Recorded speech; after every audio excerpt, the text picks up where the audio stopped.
So picture this. It's a quiet evening, open skies, it's an ancient village, and the air is humming with anticipation. There's a group of people peering at a patch of earth, and there is one head which is poring over the cracks in the earth. They use a stick to draw some lines, which to all of us who are untrained just looks like lines. But to someone who's trained, they reveal unseen energies and the way we humans are aligning with the earth. So we're going to talk about geomancy today. And the term originates from a Greek word. Geo means earth, and mantia means divination or prophecy. And you would have heard of geomancy in some form or the other. It's prevalent in Africa, in Europe, in Asia, in the Americas, and it's called different names. Some people, like in Europe, it's called geomancy, but in India, it's called vastu. In Africa, it's called ifa. In China, it's called feng shui. So there's many, many different names to this science or art, call it whatever, that helps you align with the natural world. It helps you align your energy with the energy of the natural world. Welcome to Wellness Curated. This is your host, Anshu Bahanda, and as we talk about mystical practices for modern minds, today we're going to talk about geomancy and its role in understanding our relationship with the natural world. And it's my pleasure to introduce to you Dr. Ayodeji Ogunnaike, who's a scholar who specializes in African and Afro-diasporic religions, and he focuses on religions in Nigeria and its connection with Brazil. Dr. Ogunnaike is a PhD from Harvard. His research on Ifa specializes on divination systems from Yoruba land in West Africa, which I'm very excited about because I've done, work. I worked in the art business in Africa, so this is a real treat for me. He also talks a lot, and his research focuses on candomblé, which is an Afro-Brazilian religious tradition. And he also talks about the impact of modernity on indigenous African religion. Welcome to the chat, Dr. Ogunnaike. Thank you very much for having me. It's a pleasure to be here with you. Thank you. Now tell me, can we start with, will you explain to me what is geomancy? Yeah, geomancy, there are kind of broader and then perhaps even more narrow ways that you could define it or understand it. I think you did a very good job of introducing it at the beginning or the intro of this episode, that technically speaking, it's the interpretation of specifically the earth or a number of natural elements, being able to read or the signs that exist in them or manipulating them. Scholars oftentimes talk about a random generator, so a process that produces some kind of information from natural material that you can then interpret. The traditional way that it's usually done is by, as you mentioned, making dots or drawing lines on the earth or the sand. But then there are other kind of ritualized ways that it has developed. People have done it by making the same signs, dots and lines on paper. They'll use sometimes crushed wood material, so like wood powder or things like that. So it doesn't have to just be the earth. It could be sand, it could be any number of different materials. And as it's developed, people have come up with increasingly kind of sophisticated or complicated methods of achieving more or less the same ends. So, where I've seen it, I've also seen people work with ley lines a lot. Mm-hmm. And I've seen people walk around with something that detects radiation, like a little device that moves around based on radiation. Mm. So can you explain all that? Just the general term of geomancy and all the different things that could be involved. Yeah, so it could involve any number of different kind of natural materials. I'm not as familiar with some of those methods that you've talked about, because my expertise is primarily in Africa and the African diaspora. But the kind of underlying cosmological system that undergirds geomancy and the process, how it operates, is an understanding of a fundamental order, a kind of divine or cosmic order of all of life, right? And how everything is interconnected. And so you can learn to identify the patterns in the natural world if you interact with it appropriately that give you, in essence, a kind of window into this kind of cosmic order that usually is imperceptible to human beings in our kind of everyday lives. So the type of rituals that you're describing, I think, would very much fit that kind of description, that you have materials from the natural world that interact with each other or can reveal certain kinds of information if you have been trained to be able to observe them and interpret them. Explain Ifa to us, because I don't think that many people all over the world know of it. So I'm very excited to have you explain it to us. Sure. So Ifa is a really fascinating tradition. It's a divinatory system, and so a method of receiving privileged information from a Yoruba Orisha or deity, a religious figure called Orunmila.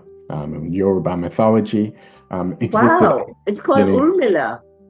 Orunmila is the deity, but Wow, Orunmila okay, because also it sounds sometimes. Indian almost. Oh, yeah.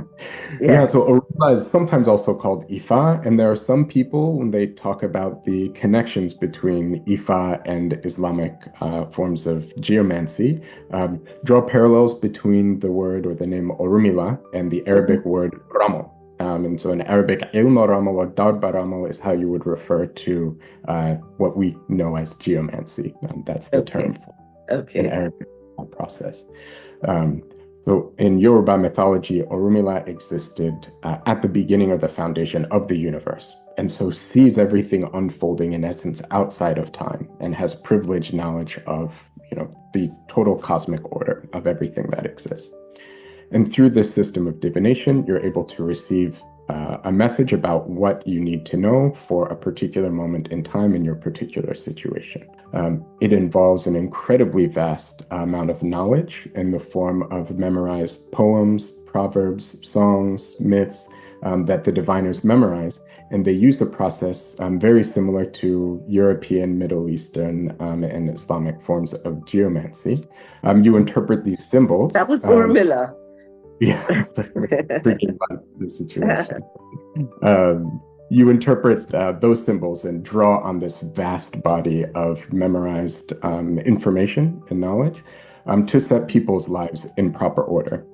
It also includes a vast array of pharmacology, right? So information about the secret nature of the natural world and how we can leverage that to help people live better lives. How is this? So people would have come across, say, if those who have come across the European form of geomancy, how are they different? So if anyone is familiar with the European form or system of geomancy, there are those 16 figures, right? That's a combination of one or two dots in 4 rows. And you'll find the exact same symbols used in Ifa, the exact same ones. They have different names. They have indigenous Yoruba names, but the symbols are exactly the same. The way that they're derived is a little bit different. In Ifa, you would use either 16 palm kernels that a diviner will hold in their hands and cup up like this, and then depending on how many they catch and see remaining in their other hand, they'll make a line or a dot, 1 or 2, and then they'll derive the symbols that way. Or they use a divining chain, which is made from elements of the palm tree. And depending on how half shells fall either concave or convex, that will help them derive the symbol that way. So the symbols are very much the same, and it involves a similar interpretive practice of the configuration of natural materia, vast corpus of indigenous knowledge, all in Yoruba, that's memorized by the diviners, is quite different. There is a similar interpretive practice of linking a kind of narrative structure to these signs that have been derived from the geomancy process. But the material that exists in it is very different. It's completely indigenous for the Yoruba. And my theory, along with some other scholars, is that because the indigenous Yoruba cosmology operates in a way that's very similar to that of European and Islamic geomancy, it was very easy to integrate the symbolism and certain aspects of the way geomancy is carried out in other contexts, and then merge them together in what we now know as Ifa today. And is Ifa practiced widely today? Yes, very, very widely. It depends on how you would define people practicing Ifa. I frequently speak with a Babalao in practically every continent. The Babalao is the Yoruba term for an Ifa diviner. They are in practically every country in the world. Some scholars estimate that there are at least tens of millions of people all around the world who come to perform divination for them. Some of the diviners I work with in Nigeria, while I've worked with them, we have attended to clients in the UK, in Germany. I've had people contact me about finding Babalaos they can work with from all over the world. Tell me, is this the same as the Islamic tradition? Is Ifa the same as the Islamic tradition? Some scholars have hypothesized that they are the same, and there are a number of very good reasons for that. I happen to think that they are different. There are a number of indigenous African systems of divination or geomancy that I think are primarily derived from Islamic geomancy. And most of them have preserved some of the Arabic names of either the symbols or the houses, is what they call them. You derive further symbols from the initial ones that you get from the lines in the sand, and their positions, right? Which number they are in the series of derivation is oftentimes called a house. And those houses frequently contain either an Arabic name or have an Arabic name or an indigenized version of it. So you translate it from Arabic into an African language. And that's a good clue that it is primarily an Islamic system of divination that's just been indigenized. The Yoruba system does not have this kind of recursive process of deriving the symbols from the initial ones. You just get one right away. And then all of the material that is contained within that symbol is completely indigenous. It all uses Yoruba names and terms and categories, and it refers to things that don't have much of an antecedent in Islamic traditions. So I view them as different, but very much linked.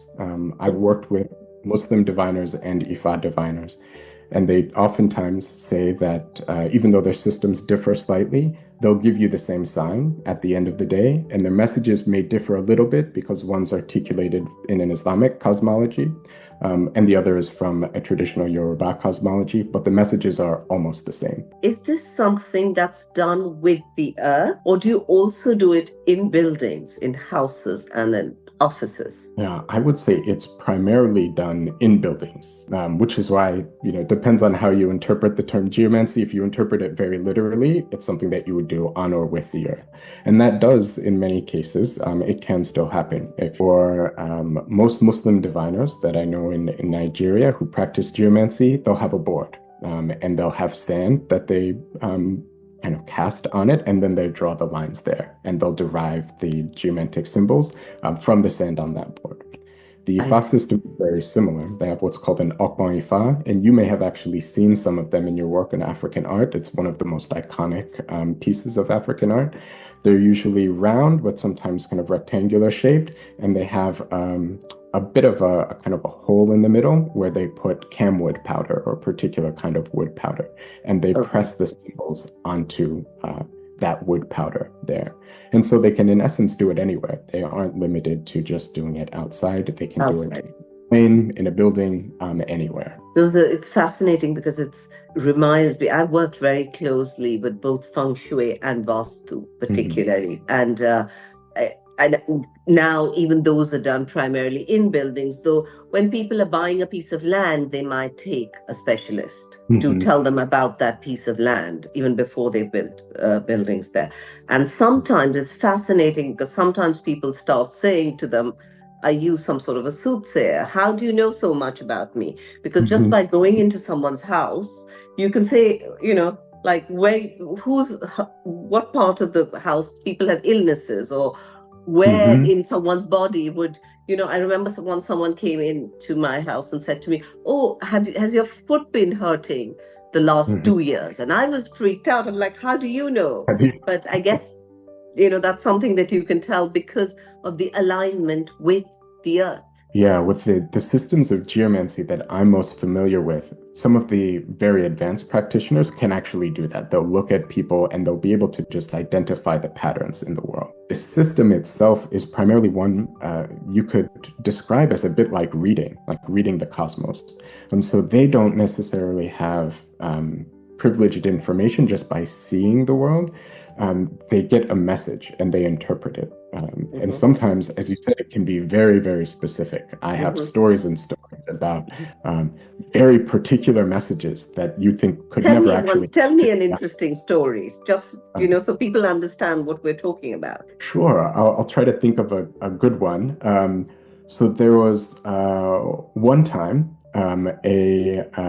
there was a woman who came to the diviner that I worked with most closely in Nigeria. I served as a kind of apprentice for him for a year, and he was the one who taught me how the system of Ifa divination works. There was a man who came to visit him, and the way the Ifa system works, to test whether the diviner is legitimate or not, you don't even need to tell them the problem you have or the question you have. If they're really good at what they do, they should be able to just tell you what it is. So he came.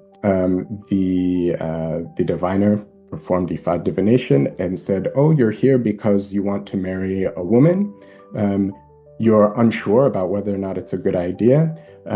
If she has a birthmark on the inside of her right thigh, that is the person that you are meant to marry, and you shouldn't waste too much time before proposing to her." And the man got shocked, and looked at the Araba, that's the title of the diviner with whom I worked. He said, "Yes, that's exactly why I'm here. I've been in a relationship with my girlfriend for a while, and she does have a birthmark on that part of her body. So you're saying everything is okay? This is the decision I should make?" He said, "Well, I'm not telling you that. That's what Ifa is. That's what's coming to me. Yeah. Right. This is the way cosmically your destiny and her destiny have been constructed. And so if what you say is true and she has the birthmark, go ahead and get married." If I take all that information and relate it to where we are today, on the planet, where stress and anxiety is so high, tell me, how can we use something like Ifa, geomancy, to help people bring peace to their lives and for them to get grounded and get stability and calmness? It's a really wonderful question. I think the best place to start, and I experience this with my students all the time, is our world is seemingly increasingly chaotic. There are problems everywhere. The world isn't really well ordered, and that causes anxiety, especially when we recognize that we human beings are the primary reason for that. And so we need to do something to get it back in order. And I think that anxiety is in and of itself not actually a bad thing. The anxiety will drive us to take some kind of action.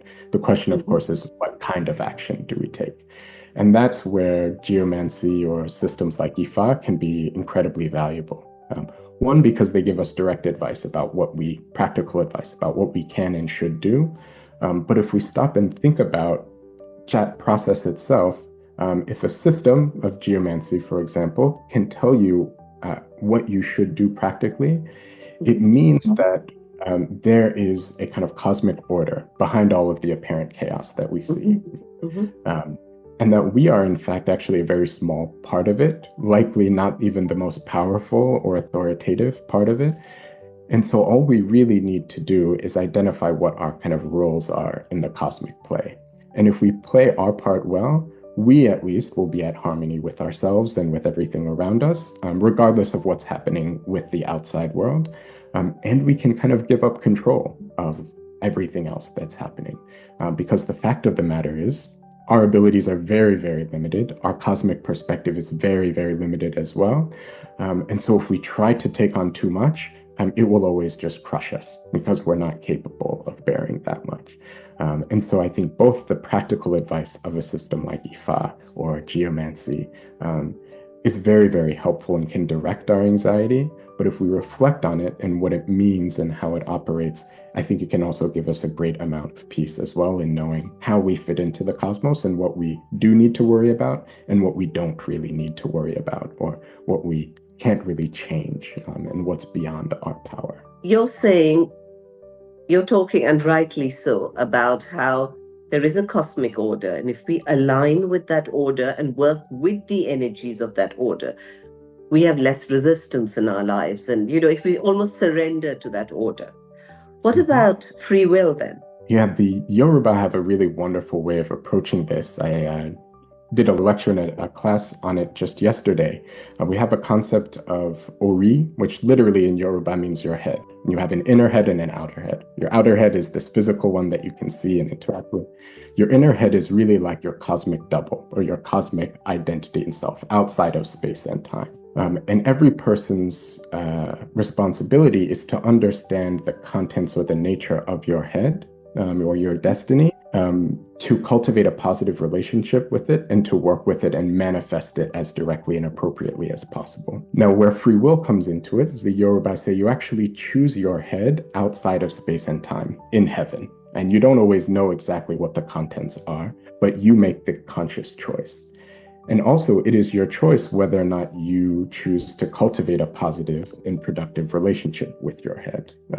So I told students, I'm a fairly short person. If I decided I wanted to be a professional basketball player, I likely wouldn't get terribly far, right? That's not part of my ori or my destiny. I have the free will to try to force it to happen, but it's not going to result in anything positive for me. So you're saying we have a little bit of free will, as long as it's within the cosmic order, as long as we stick to the cosmic order. That's not our free will. The cosmic order is the order of the universe, so to say. Yes, yeah, and I think that's the perspective of the geomantic traditions that I know. They're the broad cosmic forces that were going to do what they do one way or the other. Geomancy from the Middle East, Europe, and the Islamic context are also very closely tied with astrology. The movement of the stars in the heavens is more or less independent of what I want as an individual person. I can't change it, but I could understand how it might affect my life, and then I can choose to respond in relation to that. Therapists often talk about this same kind of process. They say oftentimes you can only clean up your side of the street. In a relationship with other people, you can't change another person. And it's probably not good to invest too much in changing another person. What we can do is change the way that we respond to them or we relate to them. That is within our power and control. And if it's true of just another human being, if we think about the whole cosmos, my goodness, how it seems a bit arrogant to assume that we could exert huge influence over something as broad and as vast as that. And also going back to something you'd said to me earlier, you were saying that we can really practice geomancy anywhere. And we were talking particularly about the Ifa tradition where you talked about the board and the sand, which can be done anywhere. Are there situations where the geomancy doesn't work? Yeah, it's a great question. I do know with respect to the Islamic forms of geomancy with which I'm familiar, there are times when you are not supposed to do it. I believe in some traditions at least, sunrise, sunset, and high noon are times when you are not supposed to perform geomancy. I'm not an expert on the actual practice of it myself. So it may have something to do with the fact that you're supposed to be praying at those moments as opposed to performing geomancy.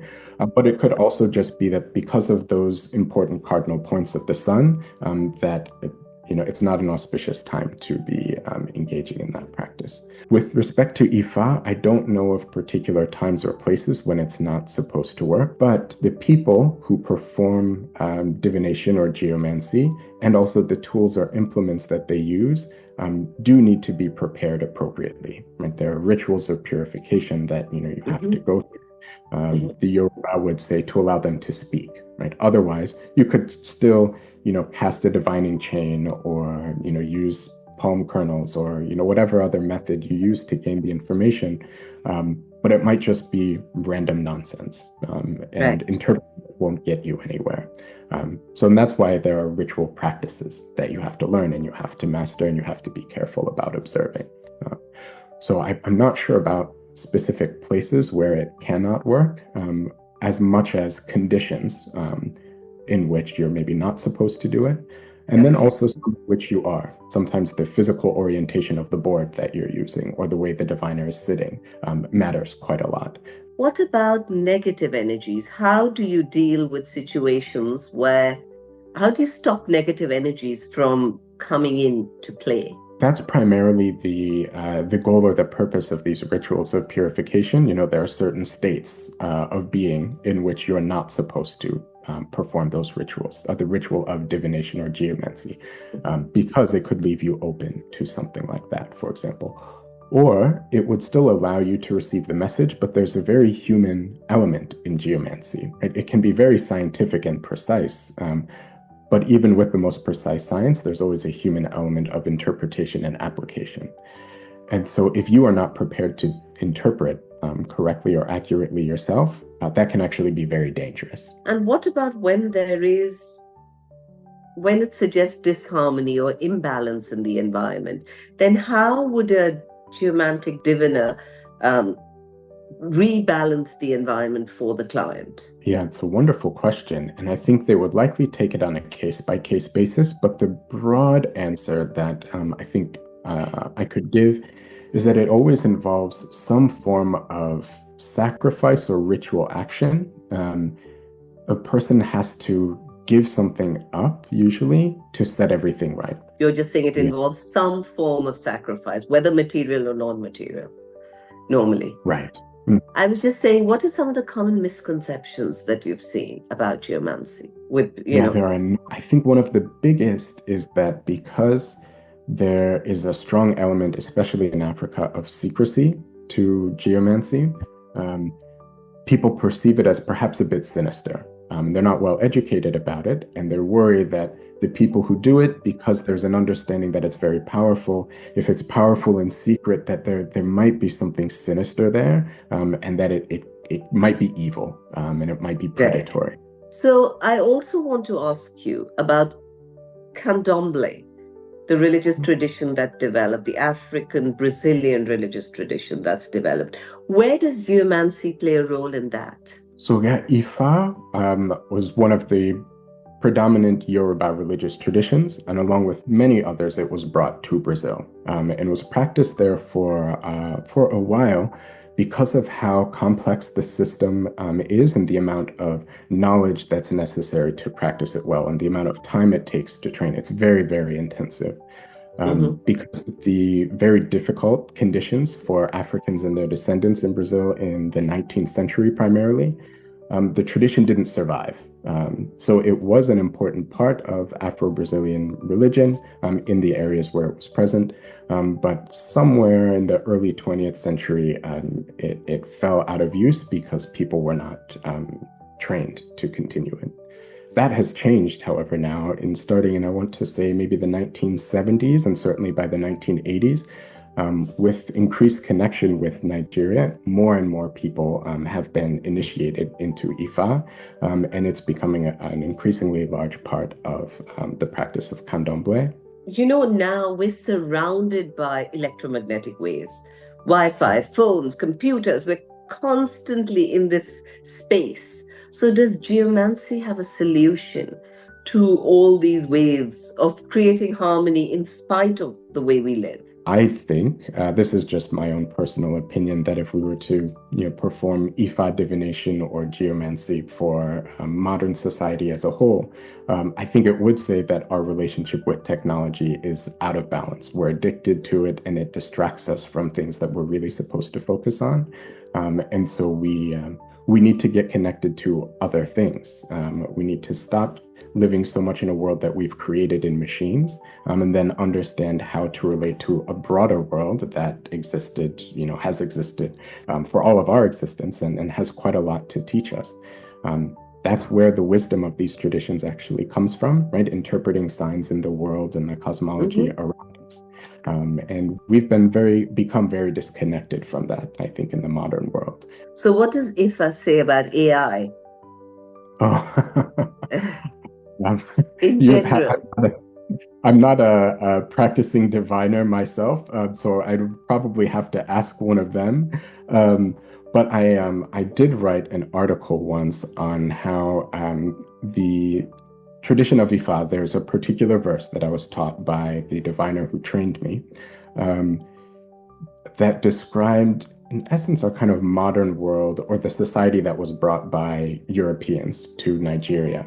as a disordered way of interacting with Ogun. And Ogun, like from the first part of my last name, is the Yoruba deity of iron, technology, progress. He's very kind Oh, of individualistic and hyper-productive. And I go into an analysis of how Ogun is not a bad deity. Just like everything, it's about balance, right? You need to learn how to interact with Ogun properly. And there's a Yoruba system of how you do that. You understand what the potential dangers are if you don't do it well, and you understand what the benefits are if you do it well.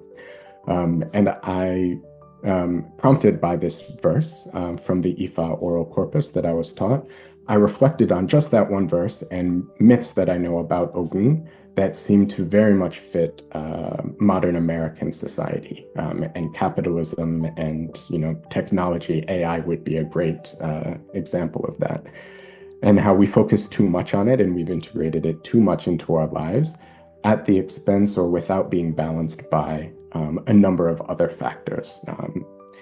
So I think I wouldn't say it's bad. Our reliance on it is perhaps disordered, and we need to be right. very careful and make sure we understand it and how we should interact with it before we integrate it into every aspect of how we live. Also coming back to how geomancy has been adapted in modern times. So Ifa, particularly because that's your specialization, have you seen it help businesses and organizations or individuals on an everyday level? Absolutely. Yeah, I know of, never mention names, but I know of a very prominent businessman in Nigeria who became very widely celebrated and successful, who made his business decisions based on advice that he received from Ifa, from the diviner that I worked with and know. The challenge, I think, especially in a modern context, is that we're oriented very differently from the cosmology of geomantic systems or a system like Ifa.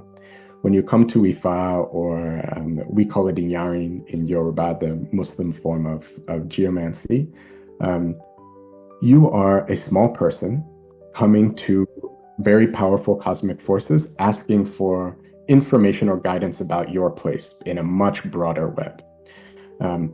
The way corporate culture tends to work is, well, I contract things out. I tell you what I want. You give me that information, and then I, put it into practice. I'm in control all the time. Mm-hmm. Mm-hmm. One of the great benefits of geomantic systems is it forces us to reorient ourselves and say, I'm not necessarily in control. I'm asking for advice and guidance about how to position myself. So if I were, say, a CEO and I want to boost productivity, I would need to be prepared for the fact that the geomancer might tell me, well, you don't actually need to be more productive. I'm not giving you advice on productivity. I'm giving you advice about the environmental impact that, your company is having. Or I'm giving you advice about the difficult working conditions of your employees. I'm giving you advice about other things that you need to solve. You get the message that the cosmos believes that you need, whether it's God or how it's articulated in tradition. That's what you get. You don't get to tell the geomancer or the diviner, this is the information that I want. It almost works the other way around. You're given your marching orders, and of course it's your decision whether you want to listen to it or not, but it might not give you the answer that you're looking for. And I have witnessed that happen multiple times, but it always works out better if you listen. Lovely. That was such an interesting chat. Thank you, Dr. Ogunnaike, for this valuable information. And thank you to our listeners for being here.